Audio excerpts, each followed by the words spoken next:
Shalom. All praises to Yahweh, Bar Shem, Shai, Bar Shem, Al Rakar, Kadash. Double honors unto the apostles and elders of great millstone who rule well, and Shalom to the awful elect.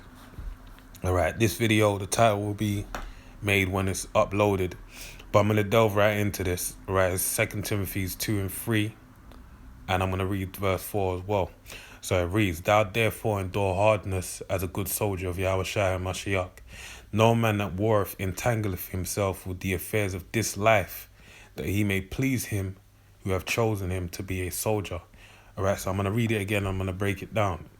So it reads, Thou therefore endure hardness. Alright.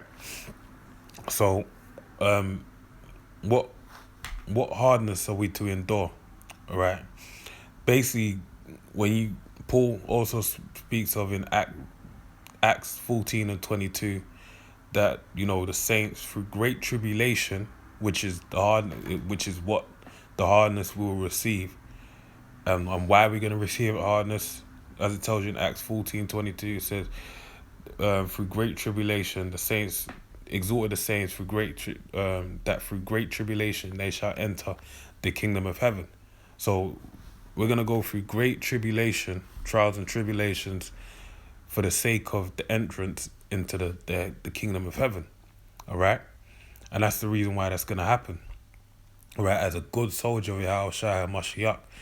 Now, when you look up, to endure basically means to make hard. You look it up in the etymology, and it goes back to the Latin endore, which basically means to make hard. But when you really, to make it make sense in English, it means to make hard. And these words, endure and hardness, are one and the same when you look it up in the Greek. So it says, Thou therefore be made hard. Be made hard by what?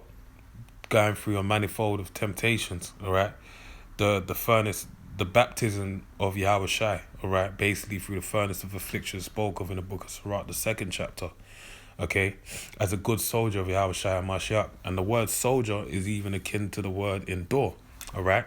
Because a solid basically goes back to Latin solidus, which means solid, sub or hard. Now even a soldier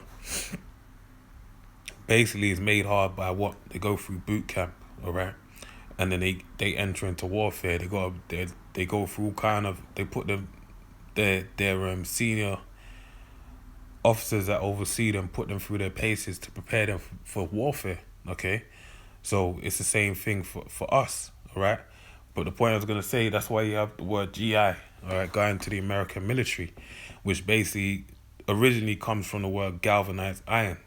Now, to get an idea of what galvanized iron is, just look at a lamppost. That's in that iron, that metal was being galvanized to withstand all forms of weather, all right? But it had to go through a process to be hardened, to be galvanized. Otherwise, it just would have been iron that would rust. So where GI is, in other words, for the Most High power. Right, verse 4. No man that warreth entangleth himself with the affairs of this life, that he may please him who have chosen him to be a soldier.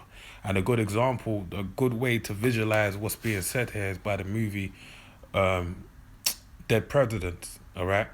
Where you had Lorenz Tate's character basically with Chris Tucker in a warfield, on the battlefield with Chris Tucker pulled out a picture of his wife and was talking about it. He said, man, I ain't thinking about that shit, man. I'm out here at war.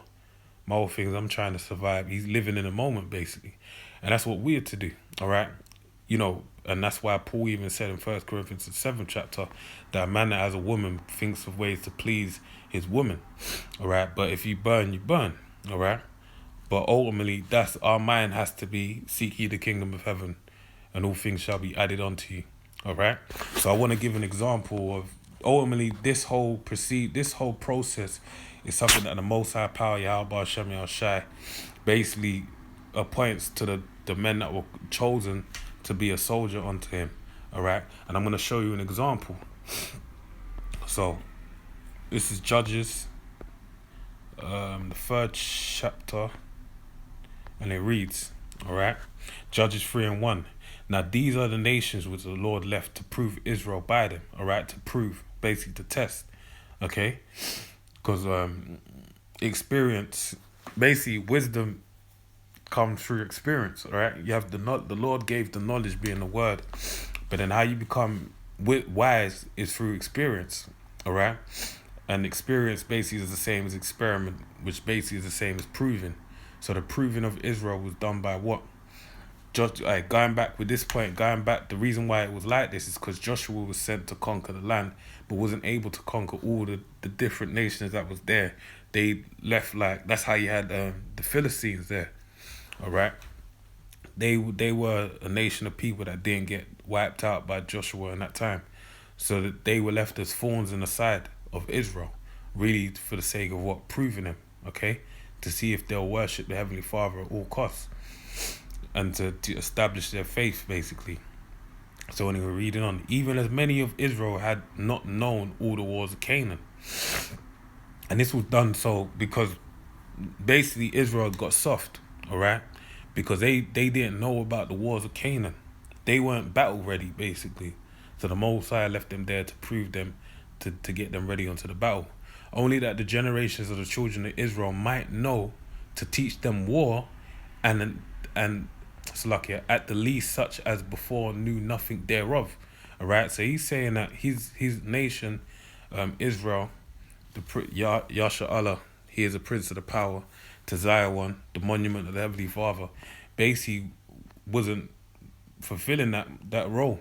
So he had to teach them war. Because what does it tell you in Exodus 15:3? It tells you the Most High is a God of power. A power of war. The Most High is Yahweh is his name, basically. Okay? So he had to get them in a like mind of their power, basically. At the least, such as before knew nothing thereof. Namely 5 laws of the Philistines and all the Canaanites, and the Sidonians and the Hivites, and dwelt in Mount Lebanon, from Mount Baal Hermon unto the entering in of Hamath. And they were to prove Israel by them, to know whether they would hearken unto the commandments of the Lord Yahweh, which he commanded their fathers by the hand of Moses. And that's why they were left there. Now, if you read on, it tells you about Ophaniah, I believe, being raised up to basically be, one of the earliest judges over Israel. And it goes on into it. But that shows you that warfare is all part of the game. So the time that we're in, all these things that we're going through is basically for the proving, okay, of the Lord's people. So now this is Ecclesiastes. I'm going to end on these 2 scriptures. So it says, Ecclesiastes 3:1, to everything there is a season, and a time to every purpose under the heaven. All right. So the Most High has appointed everything to serve a purpose on this earth, and it has its timing. All right. It's time where that's appointed for it to fulfill that task. All right. So this is verse 7 and 8. A time to rend and a time to sow. A time to keep silence and a time to speak. And this is the point. A time to love and a time to hate. A time for war and a time for peace. And presently we're not in a time of peace. But peace is found. How will you know peace unless you have war? All right. And really war is through war comes the establishment of peace. Think about it like this. When King David, he was meant to be the one to establish the kingdom, to build a house unto the Lord. But basically, the Lord said he couldn't do it because he had too much blood in his hands. But if he didn't have the blood in his hands, there wouldn't be an opening for Solomon to fulfill his namesake, right? Being Shalom, which means peaceful, okay? Where he was able, through all that warfare that King David did, all that blood that he got in his hand, he made it where everyone was at peace, all right? Because Israel had them under subjection, and Solomon came and basically established that time of peace. And this is no different from the time that we're in right now. This time that we're in, dealing with the coronavirus, right, the pandemic, the impending vaccinations, all right, all these things, and that's going to lead up to the RFID chip. All these things that's basically happening is a time of war, all right? We're in an information age, which that's why that shield Alex Jones basically spoke about InfoWars, but it's a war nonetheless, all right, which is going to go from, well, it's physical, but being on a mental playing field as it is at the moment, to really come into, a physical battlefield, all right? And then after that is done, when Yahushua comes to establish the kingdom, that's when it's going to be peace forever and ever, all right? Onto the nation Israel, ultimately. So with that, man, I pray you're edified. I say shalom.